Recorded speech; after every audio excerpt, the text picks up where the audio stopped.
always keep the element of surprise on our side. What are you doing here? I might ask you the same question. On special assignment for the Daily Sentinel. You know my aide, Cato? Robin, the boy wonder. Well, I don't want to hold you up from your crime fighting. Gosh, Batman, what are they dressed like that for?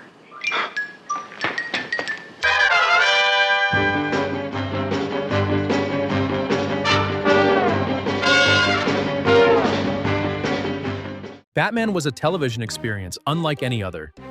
From 1966 to 1968, it exploded onto the screen as a vivid pop culture phenomenon.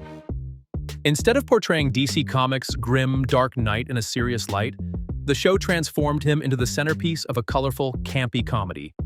With Adam West and Burt Ward delivering straight-faced performances amidst the chaos of their weekly battles against an array of flamboyant villains.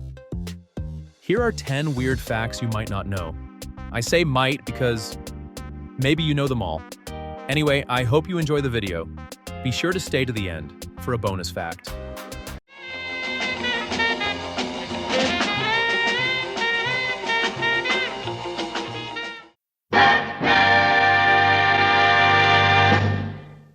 Number 1. The Batman cast earned impressive salaries for the 1960s, with Adam West receiving $2,000 per episode. Madge Blake and Alan Napier followed as the next highest-paid regulars, each earning $500 per episode. Stafford Rep and Neil Hamilton earned $450 per episode.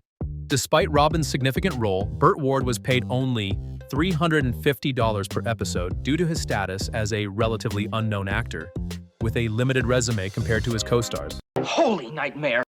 Number 2. Producer William Dozier made some unexpected casting decisions for Batman, including selecting distinguished actors like Burgess Meredith to play the Penguin and Cesar Romero as the Joker. However, the most unexpected casting decision was his own. Dozier took on the role of the show's narrator after auditioning several candidates, but failing to find anyone who could deliver the over-the-top, melodramatic style he envisioned. Believing no one could match his flair for the part, he appointed himself as the voice behind the narration, under the pseudonym Desmond Doomsday. I'm referring to the off-screen narrator, who remains anonymous. No, he has a name. He has a name. We call him Desmond Doomsday. A criminal typesetter, obviously, and a smooth one. They can be the most dangerous. Number 3. To determine the casting for Batman and Robin, 2 screen tests were conducted. One showcased Adam West alongside Burt Ward, while the other featured Lyle Waggoner and Peter RJDL. It's a dirty trick. It's a dirty trick. Although Waggoner didn't secure the role of Batman, he later found success portraying another iconic DC Comics character, Steve Trevor, in the Wonder Woman series. Gather your wits, old chum. We seem to have fallen prey to that painted Pagliacci of perfidy. You mean Clownface? Well, if it isn't Batmensch and the Goy Wonder. Number 4. Producer William Dozier tasked car customizer George Barris with creating the Batmobile on a tight deadline of just a few weeks. Rather than starting from scratch, Barris transformed a 1955 Lincoln Futura, a concept car that had previously appeared in the 1959 film It Started With a Kiss, where it was painted bright red. The Futura already had distinctive features like hooded headlights, bubble-shaped windshields, and prominent tail fins. Barris focused on adding Batman-inspired elements, reshaping the body to include bat-like details, and giving the car a fresh coat of paint to complete its transformation into the famed Batmobile. Like the way Commissioner Gordon tells Batman that he just took a poop. Ugh, I don't need to know about that. Number 5. The Supervillain. Mr. Freeze's name was changed for the Batman TV series.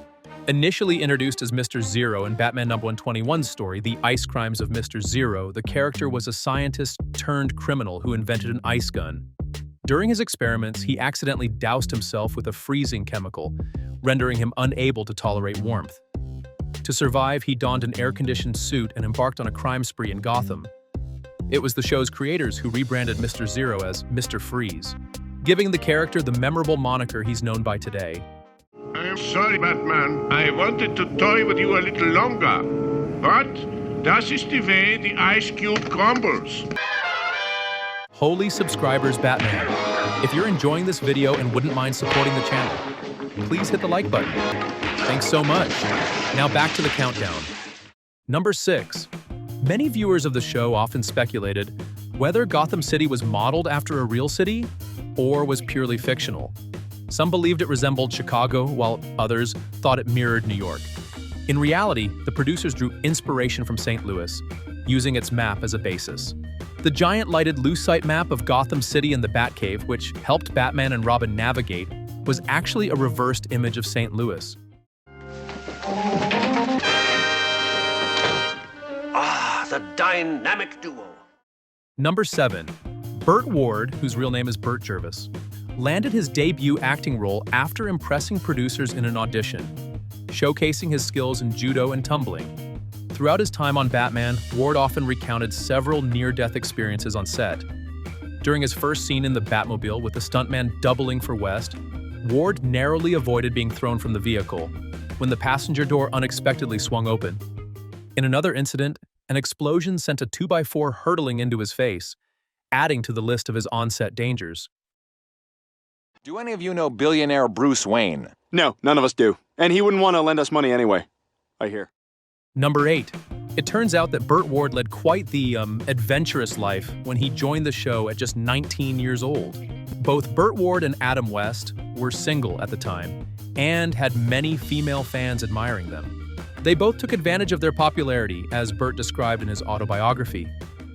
A tricky devil. He's hit us below the belt. He shared that he and Adam were like kids in a candy store during the free-spirited 1960s, a time known for its embrace of free love. Burt recounted how they often had women visiting them on set and even knocking on their windows. He credited Adam with introducing him to this wild lifestyle. You know something, Batman? What's that, Robin? She looks very pretty when she's asleep. That single statement indicates to me the first oncoming thrust of manhood, old chum. Number 9. Following the conclusion of the 3rd season, ABC sought to reduce the show's budget by making significant changes to the storyline. Their plan involved cutting characters, with Chief O'Hara and Robin being the primary candidates for removal. This would have left Batman without his trusted partner. To address this, the production team proposed making Batgirl his new full-time sidekick. However, both William Dozier and Adam West opposed the idea. Ultimately, the debate became irrelevant as the show was canceled soon after. Number 10. To access the Batcave, Batman would flip a switch, causing a bookcase to slide open and reveal the Batpoles. However, on set, the switch never actually triggered the bookcase. This was a behind-the-scenes secret. The switch activated a light, signaling the crew to manually move the bookcase to simulate the opening. To the Batpoles. Now for a bonus fact, Adam West passed away in 2017. It turns out, however, that was not the last we've seen of the Batman actor. Filmed in May 1967, a long-lost black-and-white clip shows the Caped Crusader teaching young British kids how to cross the street. I'm taking a holiday from crime fighting in Gotham City.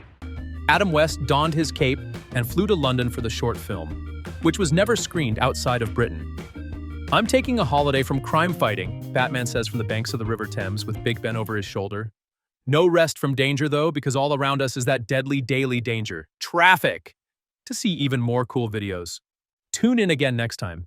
Same bat time, same bat channel. No rest from danger, though, because all around us is that deadly daily danger, traffic.